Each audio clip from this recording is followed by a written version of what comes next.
ఇవాళ ఆలు బెండకాయ ఫ్రైకి కావాల్సిన పదార్థాలు ఉద్యోగం చేసే వాళ్ళైనా బ్యాచులర్స్కైనా ఈజీగా చేసుకోవచ్చు అండి. 5 చెంచాల నూనె వేసి తాలింపు కోసం ఈ నూనెలో ఆవాలు, శనగపప్పు, జీలకర్ర, కరివేపాకు వేసి ఒకసారి వేయించుకోవాలి. వెల్లుల్లి కూడా బాగా వేయించుకోవాలి అండి. చాలా బాగుంటుంది ఇలా చేసుకుంటే. మనం ఇక్కడ ఆలుని, పచ్చిమిరపకాయ, కరివేపాకుని కూడా సన్నగా తరిగేసుకున్నాము. బెండకాయలు, ఆలుని కూడా తరిగేసి ఉంచేసుకున్నాను. ఉల్లిపాయలు, కరివేపాకు, పచ్చిమిరపకాయలు సన్నగా కట్ చేసేసుకున్నాం కదా, వీటిని కూడా వేసుకుని కాసేపు మగ్గనిద్దామండి. మూత పెట్టకుండా 5 నిమిషాలు ఇలా కలుపుతూ ఉండాలి.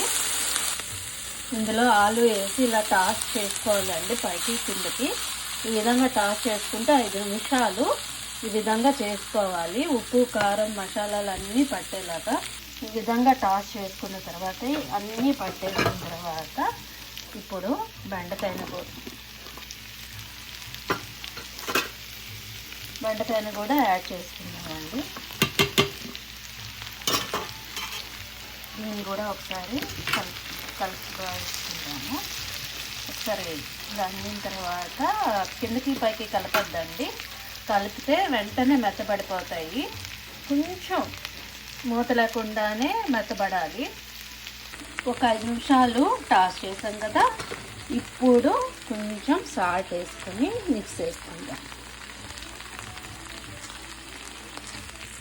ఇప్పుడు ఒకసారి కలుపుకున్నాక మూత పెట్టేసుకుందాం. జస్ట్ సాల్ట్ వేసాం కాబట్టి 1 నిమిషాల మూత తీసేసి ఇలానే వేయించుకోవాలండి. మూత తీసేసి ఇది ఒక 5 నిమిషాలు వేయించుకుంటే కూర సిద్ధమైపోతుంది. ఏం చెప్పాను? బెండకాయ ఆలు ఫ్రైకి కావలసిన పదార్థాలు: తాలింపు కోసం 5 చెంచాల నూనెలో ఆవాలు, శనగపప్పు, జీలకర్ర, కరివేపాకు వేసి తాలింపు గుబాలించేలా వేపిన తర్వాత దంచిన వెల్లుల్లి, కరివేపాకు, ఉల్లిపాయ వేసి ఎర్రగా వేగిన తాలింపులో 1/2 కిలో బెండకాయ ముక్కలు, అందులో సన్నగా తరిగిన ఆలు కూడా వేసి వేయించుకోవాలి. ముక్కలు మెత్తబడిన తర్వాత మీడియం ఫ్లేమ్ మీద జాగ్రత్తగా వేయించుకోవాలి.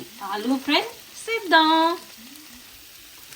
చివరిగా నాకు ఇలా వేగిపోయిన తర్వాత ఇలా కారం, ఉప్పు, పసుపు వేసింది ఉంటుంది కదా, 1 నిమిషం స్టవ్ కట్టేసిన తర్వాత ఇది కూడా వేగుతుంది, బాగా కరకరలాడుతుంది.